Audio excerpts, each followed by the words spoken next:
السلام علیکم۔ حضرت موسیٰ علیہ السلام سے ایک آدمی نے درخواست کی کہ مجھے جانوروں کی زبان سکھا دیں تاکہ وہ ان کی باہمی گفتگو سمجھ سکے۔ حضرت موسیٰ علیہ السلام نے فرمایا، اس بات کو چھوڑ دے کیونکہ اس میں کئی خطرات پوشیدہ ہوتے ہیں۔ جس بات سے منع کیا جائے اس کے لیے رغبت بڑھتی ہے۔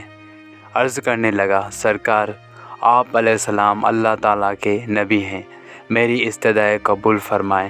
حضرت موسیٰ علیہ السلام نے فرمایا، ایسا نہ ہو کہ کل تو پچھتائے، کیونکہ تو یہ نہیں جانتا کہ تیرے لیے کون سی چیز بہتر ہے اور کون سی مضر۔ بارگاہ الہی سے حکم ہوا، اے موسیٰ اس کی تمنا پوری کر دے۔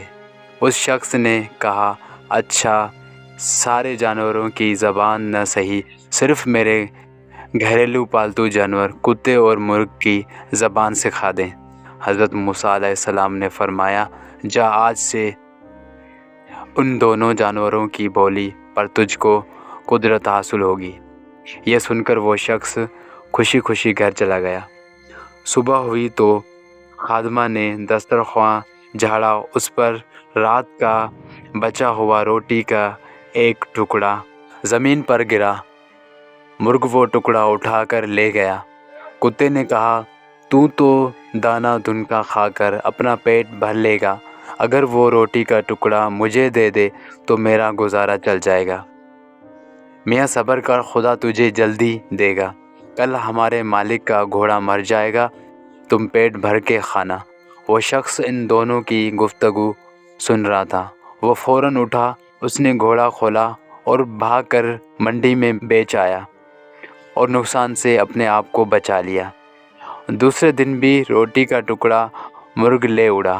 کتے نے غصے میں آ کر مرغ سے کہا، اے فریبی، یہ دروگوئی کب تک چلے گی؟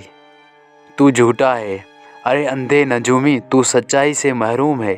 مرغ نے جواب دیا، وہ گھوڑا دوسری جگہ مر گیا، مالک نے نقصان سے بچنے کے لیے گھوڑا بیچ دیا۔ فکر نہ کر، کل اس کا اونٹ مر جائے گا اور تو خوب پیٹ بھر کر کھانا۔ یہ سن کر مالک اٹھا اور اونٹ کو بھی بیچ دیا۔ اس طرح اسے اونٹ کے مرنے کے غم اور نقصان سے اپنی جان بچا لی۔ تیسرے دن پھر ایسا ہی واقعہ پیش آیا۔ اس طرح پھر سے کتے نے مرغ سے کہا کہ ارے تو جھوٹوں کا بادشاہ ہے، آخر کب تک تو مجھے فریب دیتا جائے گا؟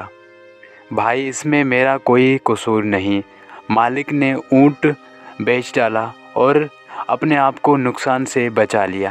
مرغ نے کتے کو تسلی دیتے ہوئے کہا، کل اس کا خچر مر جائے گا، اسے صرف کتے ہی کھا سکتے ہیں، پھر جی بھر کر کھانا۔ مالک نے جب یہ سنا تو خچر بھی فروخت کر ڈالا۔ مالک اپنی ہوشیاری پر بے حد خوش تھا کہ وہ ایک کے بعد ایک 3 حادثوں سے بچ گیا اور کہنے لگا، جب سے میں نے مرغ اور کتے کی زبان سیکھی ہے، قضاء و قدر کا رخ پھیر لیا ہے۔ چوتھے دن پھر کتے نے مرغ سے کہا، وہ تیری پیش گوئیاں کیا ہوئی؟ یہ تیری مکاری اور جھوٹ کب تک چلے گا؟ توبہ توبہ، یہ غیر ممکن ہے کہ میں یا میرا کوئی ہم جنس جھوٹ بولے۔ ہماری قوم تو موذن کی طرح راست گو ہے، ہم اگر غلطی سے بے وقت اذان دے بیٹھیں، مالک نے اپنا مال تو بچا لیا، اس نے اپنا خون کر لیا ہے۔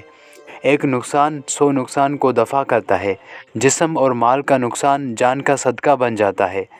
بادشاہوں کی عدالت سے سزا ملے تو مال کا جرمانہ ادا کر کے جان بچائی جاتی ہے، لیکن قضاء الہی کے بھید سے بے خبر ہوتے ہوئے بھی جو آدمی اپنا مال بچاتا ہے وہ شخص نادان ہے۔ اگر وہی مال اسی پر صدقہ ہو جاتا تو شاید اس پر بلا ٹل جاتی۔ اب یقیناً مالک خود مر جائے گا، اس کے وارث اس کی وفات پر گائے ذبح کریں گے، پھر تمہارے وارے نیارے ہیں۔